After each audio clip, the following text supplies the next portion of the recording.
नमस्कार। आज मैं आपकी खिदमत में अर्ज़ करने जा रहा हूँ अपना एक छोटा सा अफ़साना। किताबें किताबें जिसमें जज़्ब होते हैं कई साल के तजुर्बात, कई बरस का इल्म और सबसे ज़रूरी न जाने कितने एहसासों का लम्ज़। ऐसे लम्ज़ जिन्हें बयां करना इंसान के लिए नामुमकिन है, मगर रेगज़ारों में पानी की तलाश सभी को रहती है। इसी वजह से इस छुअन के कोहसार के सबसे करीब आदमी आदमी को अल्फाज से मानी निचोड़ कर लाता है। एक कोरे सफ़े पर लिखे लफ्ज़ कैसे एक दुनिया में तब्दील हो जाते हैं, आज भी मुझे हैरानी होती है। सविता एक विश्वविद्यालय में हायर मैथमेटिक्स पढ़ाया करती है और पढ़ती तो जाने क्या क्या है। Karl Marx, Descartes, Lenin, Gandhi, Ramanujan से लेकर कालिदास, मीर, तुलसी, अनीस, कीट्स, शेक्सपियर आदि आदि। पढ़ना ही आज उसके लिए जीने का सहारा बन चुका है। आज सविता 47 बरस की है और इस दुनिया में अकेली, बेहद अकेली है, या यूँ कहें कि उसने अकेलेपन से एकांत तक का रास्ता तय कर लिया है। माँ बाप जब सविता 26 बरस की थी तभी चल बसे थे। बड़ा सदमा लगा था तब उसे। उनकी मौत के 4 साल बाद बड़े अनमने मन से सविता ने अपनी उम्र को देखते हुए एक बड़े बिजनेसमैन राजेश से शादी कर ली थी। मगर इस बंधन ने सविता को जैसे बांध लिया था। सविता को कभी राजेश से मोहब्बत न हुई। उसे लगता था कि बची उम्र राजेश के साथ गुजारी जा सकती है, क्योंकि उसके पास वो तमाम साजो सामान था जो ज़िंदगी बसर करने के लिए ज़रूरी होता है। तब तक सविता की पीएचडी भी पूरी हो चुकी थी। सविता आगे और काम करना चाहती थी, मगर राजेश और राजेश से ज़्यादा सविता की सास चाहती थी कि सविता अब गृहस्थी संभाले और वंश को आगे बढ़ाए। शुरुआत में कुछ परेशानी हुई। राजेश ने सविता का साथ दिया, पर सविता को जब कैम्ब्रिज यूनिवर्सिटी में पढ़ाने का अवसर मिला तो राजेश ने सविता को जाने से इनकार कर दिया। सविता कोई पेड़ से लिपटी बेल नहीं थी, वो तो अपने आप में एक पीपल थी। उसने मन बना लिया कि वो कैम्ब्रिज जाके रहेगी। उसने जब अपना फैसला राजेश को सुनाया तो राजेश बौखला उठा। अव्वल तो उसने सविता की नौकरी छुड़वा दी और फिर सविता जिसे खुद से ज़्यादा प्यार करती थी उन किताबों को भी जला दिया। सविता की हालत एक सावन की बेवा जैसी हो गई थी। अक्सर सविता सोचती थी कि अब इस रिश्ते को यहीं ख़त्म कर देना चाहिए, पर हर बार तन्हाई का अंधेरा उसके आगे साएं साएं करता और वो खौफज़दा हो जाती। मैं आज भी सोचा करता हूँ कि ये अफवाह किसने उड़ाई है कि अंधेरे में भूत होते हैं। खैर, कुछ दिनों बाद राजेश ने सविता से एक बच्चा करने की इच्छा जाहिर की, पर सविता ने राजेश के मुंह पर ना लफ्ज़ फेंक के मारा। इसी बात पर राजेश का so called man's ego hurt हो गया और उसने सविता के साथ ज़बरदस्ती की। एक फोर्स्ड सेक्स करने का वो प्रयास एक चिंगारी बना जिसने दोनों के रिश्ते की सूखी लकड़ी को जला दिया। सविता ने तलाक की मांग करी और उसे आराम से तलाक मिल गया। तलाक मिलने के बाद अव्वल तो वो कुछ डरी। दुनिया ज़माने की फ़िक्र उसको खाए जाती थी, पर वो पढ़ी लिखी थी और कहीं न कहीं यूनिवर्सिटी फिर से ज्वाइन करने के बाद वो रफ्ता रफ्ता अपने इस तल्ख माजी, अपने इस तल्ख तजुर्बे को भूलने लगी। वक्त का ब्लैक होल धीरे धीरे सब कुछ निगलने लगता है। उसके बाद सबसे ज़रूरी ये कि उसके पास किताबें पढ़ने की आज़ादी उपलब्ध हो गई थी। यही किताबें थी जिन्होंने सविता को शांति दी थी। उत्तेजना क्षणिक सुख प्रदान करती है, परंतु शांति हमें समता प्रदान करती है, लयबद्ध करती है। एक समंदर जैसा विराट भयावह नहीं बनाती, एक नदी बनकर तृष्णा को तृप्त करती है। आज सविता 47 बरस की अधेड़ उम्र की महिला है, एक प्रख्यात चिंतक है, कला कौशल की प्रशंसक है और छोटे बच्चों के लिए कहानी लेखन भी किया करती है। सविता की एक आदत आज से नहीं, बहुत पहले से है कि वो कोई भी किताब अगर एक बार खुद पढ़ लेती है और अगर उसे अच्छी लगती है तो वो किताब वो अपने पास नहीं रखती, उसे किसी दूसरे को पढ़ने के लिए दे देती है। आज 2 महत्वपूर्ण किताबें एग्नोस्टिसिज्म पर लिखने के बाद वो समूचे देश में वक्त वक्त पर बुलाई जाती हैं। कई यूनिवर्सिटीज़ उसे निमंत्रण देती हैं और यहाँ तक कि बोलने के पैसे भी देती हैं, पर सविता अब भाषण या लेक्चर देने कम ही जाती है। उसे अब एनजीओज़ या जन कल्याण कार्य करना ज़्यादा समुचित, ज़्यादा महत्वपूर्ण लगता है। एक रात लगभग 2 बजे सविता के मोबाइल पर एक ईमेल आया। सविता को देर रात तक जागने की एक आदत है, तो उसने ईमेल उसी वक्त चेक कर लिया और वो मन ही मन देखकर खुश हो गई। ये ईमेल उसे उसी इंस्टीट्यूट से आया था जहाँ से उसने ग्रेजुएशन की थी। वैसे तो वो काफ़ी व्यस्त थी, पर कॉलेज के खुशगवार लम्हों की बारिश को याद करके उसने तुरंत रजामंदी भरा एक ईमेल इंस्टीट्यूट को भेज दिया। जाने की तारीख 1 हफ्ते बाद की थी और सविता ने रात दिन एक करके अपने सारे काम निपटाने की कोशिश की और तकरीबन आधे दिन का समय वो एक रात जाग के निकाल सकी थी। 1 हफ्ते बाद उसने रात 3 बजे की फ़्लाइट ली, 5 बजे पहुंची और 9:30 बजे उसने यूनिवर्सिटी में लेक्चर दिया। इसके बाद वहाँ बैठे विद्यार्थियों के प्रश्नों के सजगता से उत्तर दिए और अपनी सम्मोहिनी वाणी, सटीक तर्कों और तेजस्वी वदन से सभी को प्रभावित कर दिया। लेक्चर, Q&A वगैरह के बाद उसके तर्कों से और किताबों से प्रभावित हुए कुछ विद्यार्थियों ने उससे सेल्फी और ऑटोग्राफ लिए और उन्हें कैंपस दिखाने लगे। सविता ने लेक्चर के दौरान ही बताया था कि मैंने अपनी ग्रेजुएशन यहीं से की है। चलते चलते भी विद्यार्थी अपनी शंकाओं को दूर कर रहे थे और सविता भी खूब आनंदित होती थी। आखिर में ज्ञान जिज्ञासा के पथ से ही तो मिलता है और जिज्ञासा अपने सबसे पवित्र रूप में उदात्तता ही तो है। एक लड़की ने पूछा, मैम आप सिर्फ वाइट साड़ी क्यों पहनती हैं? सविता ने कहा, because white is the colour of peace. इसमें सारे रंग समाये हुए हैं। शांति समता लाती है और रंग उत्तेजना के प्रतीक हैं। इसी समता की तलाश में सफ़ेद पहनती हूँ। और वैसे भी कबीर ने कहा है, ममता गई भई उर्मे समता। बच्चे सलाहियत का ये नज़ारा देखकर खुश हो गए। सविता भी गार्डन, ग्राउंड आदि को देखकर अति प्रसन्न थी। लड़के ने एक ख़ास नज़र से एक लड़की को देखकर पूछा, ma'am what is a true bond? Savita ने इशारा समझते हुए कहा, I think it is an important question for you. सब ठहाका मारकर हंसने लगे।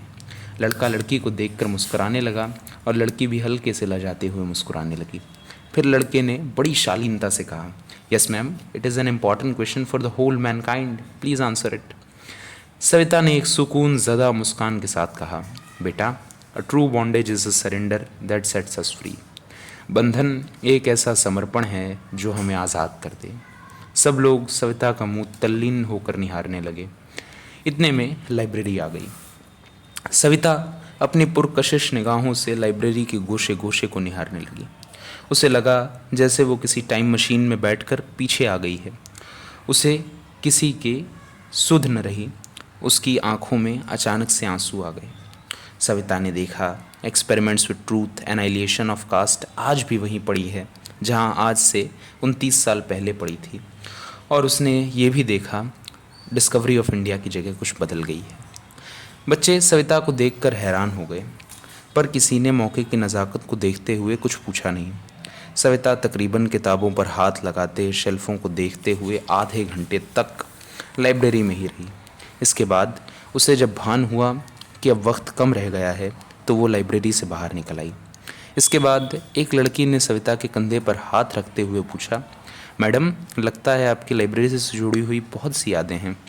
सविता ने हल्की मुस्कुराहट के साथ आंसू पोंछते हुए कहा, आए क्या क्या याद, नज़र जब पड़ते उन दालानों पर, उसका कागज़ चिपका देना घर के रोशनदानों पर। इस शेर से माहौल ज़रा हल्का हो गया। इसके बाद पहले ही वाले लड़के ने उसी पहली वाली लड़की का दुपट्टा हाथ में लेते हुए आगे कहा, बरखा की तो बात ही छोड़ो, चंचल है पुरवाई भी, जाने किसका सब्ज दुपट्टा छोड़ गई है धानों पर। सभी लोग और हंसने लगे। लड़की भी लजा के लड़के को हल्का सा धक्का देकर दुपट्टा खींचते हुए मुस्कुराने लगी और सविता के भी उज्ज्वल मुख पर तबस्सुम की रेखा लहरा गई।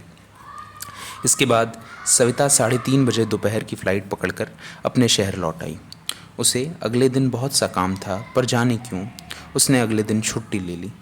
सावन का महीना चल रहा था और हम जैसे लोग यही दुआएं करते हैं कि भगवान सावन की रातें किसी की तन्हा न गुजारे। सविता ने अपने घर जाने के बाद थकान की वजह से खाना बाहर से ही मंगवा लिया और खाना खा के सो गई। कई दिन बाद वो सुबह कुछ जल्दी उठी थी। सूरज को वो एक अरसे बाद प्रत्यक्ष रूप से अंबर चढ़ता देख रही थी। सुबह के नित्य कर्म करने के बाद कॉफ़ी की एक प्याली और कहीं से एक पुस्तक हाथ में लिए वो बालकनी में आकर एक कुर्सी पर बैठ गई। उसने किताब खोलकर कोई एक पन्ना आगे रखा और कॉफ़ी पीने के लिए जैसे ही हाथ बढ़ाया, हवा की मध्यम गति से पन्ने पीछे की तरफ पलटने लगे। जाने क्यों सविता ने पन्नों को पलटने से रोका नहीं। उसने कॉफ़ी धीरे से अपने मुंह से लगाई और एक घूंट पिया और हवा को अपने जुल्फ़ों, अपनी कमर, अपने गले पर आंख बंद करके महसूस करने लगी। सविता की आंखें भीग गई और जैसे मिट्टी पर पहली बारिश से खुशबू फूटती है, वैसे ही इन आंसुओं से उसके जहन में कई यादों की सुगंध उठने लगी। उसने सोचा, तुम भी मुझे इसी हवा की तरह छू के मेरे तन मन में हर्षनाद करके बिल्कुल ऐसे ही चले गए थे साहिल। यूनिवर्सिटी की लाइब्रेरी में ही पहली बार सविता साहिल से मिली थी। साहिल एक मामूली शक्ल सूरत का निम्न मध्यम वर्गीय परिवार का लड़का था, जिसकी डिबेट पूरे कॉलेज में उन दिनों प्रख्यात हुआ करती थी। इल्म की वजह से उसके चेहरे पर एक खुद एतमादी हुआ करती थी, जिससे सभी अध्यापक उससे मुतासिर रहते थे।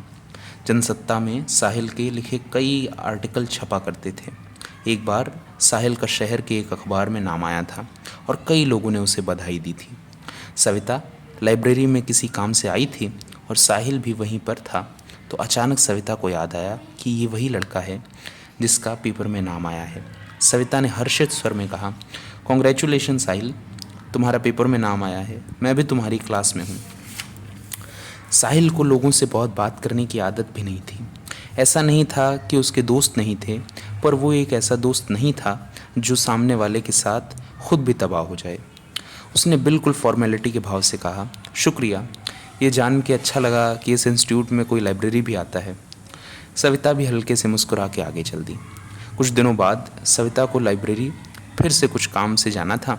बीच में ही साहिल भी मिल गया। सविता बड़े आग्रह के साथ उसके साथ चलते चलते पूछने लगी, यार साहिल, इंडियन कल्चर को समझने के लिए सबसे अच्छी किताब कौन सी है?